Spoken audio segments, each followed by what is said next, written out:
As we count it down, there's Jordan Love leading the Green Bay Packers into MetLife today against the Giants. So many questions about their performance last week. We'll see what his answers are against Mike Kafka, the interim coach of the Giants. It has been, to say the least, an eventful week in New York. We've just had some things right there at the end that we just got to go grasp and take it. So, just keeping that aggressive mentality, keeping that growth mindset, and continuing to learn from these situations, and then when we get another opportunity to capitalize on it, then we got to go do it. Situations like this, everybody's under evaluation, and even though this is happening, nobody's going to turn on the film and be like, this was after Dayball got fired. That's why he's playing this way. Nobody cares. So I just told him, like, if there was ever a time to play your best ball, it's now. So the Giants have made the coaching change, and Adam Schefter is in the Domino's pregame headquarters. Shefty. Well, Greeny, you heard right there Mike Kafka say there were some things at the end we have to take care of. The Giants blew four fourth-quarter double-digit leads on the road this season, lost all the games. That's what they're going to be trying to clean up, and that's one of the reasons that they fired Brian Daboll and became the second team this season to fire their head coach. Mike Kafka, who's interviewed for 8 head coaching openings before, now gets an extended look for the rest of the season in his up-close personal interview. Meanwhile, the Packers defensive coordinator, Jeff Hafley, figures to be one of the prime head coaching candidates this offseason. He grew up in New Jersey, in Montville. He has 30 family and friends attending today's game. He's gotten the attention of front office members and owners across the league, and he'll have a chance to do his own sort of interview today with the Giants in the form of the defense that he lines up against the Giants offense. But the Giants become the second team to change head coaches, and it'll be a big opportunity today for Mike Kafka and Jeff Hafley. Green.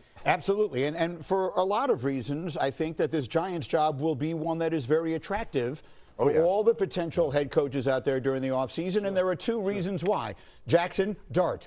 2 words as for the reason. Right. People are going to want to come coach this kid, but there were questions about him. He's out today with a concussion because of his style of play, and that is a major factor, Teddy. Yeah, and it's that style of play. I mean, we talked about it here at length. I mean, it was inevitable what was going to happen if they continued to use him this way, if they could not get to him and he could not understand that the way that you're playing. Do you remember when we showed him diving from the sideline head first into another player?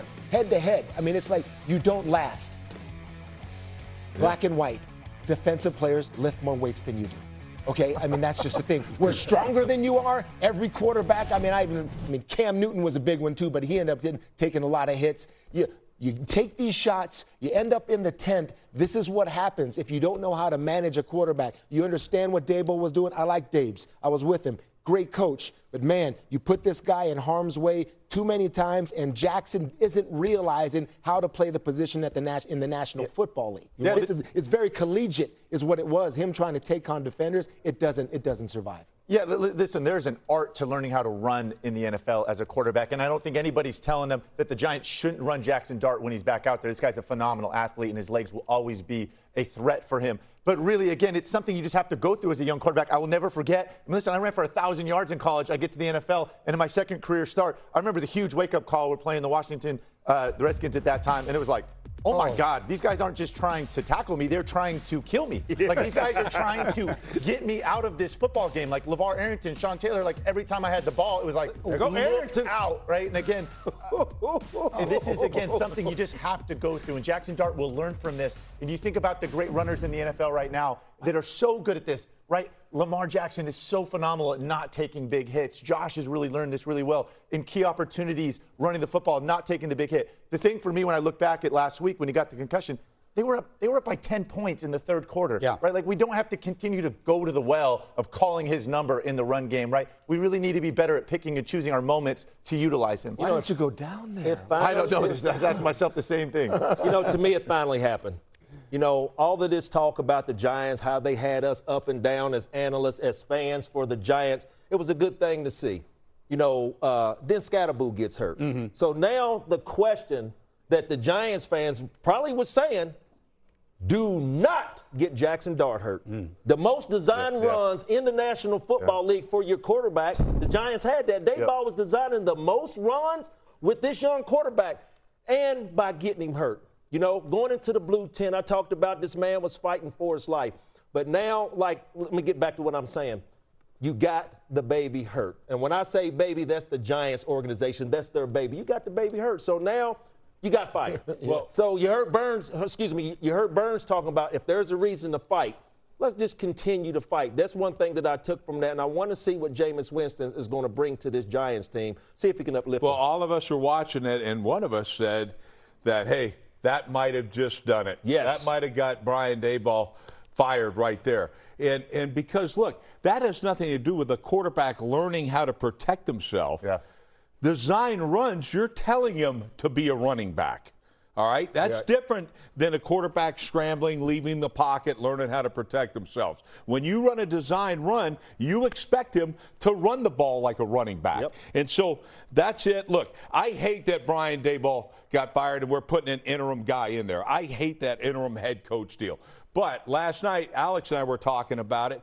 He has been interviewed several times for Kafka, to being a head coach. Yeah. So this is a free shot.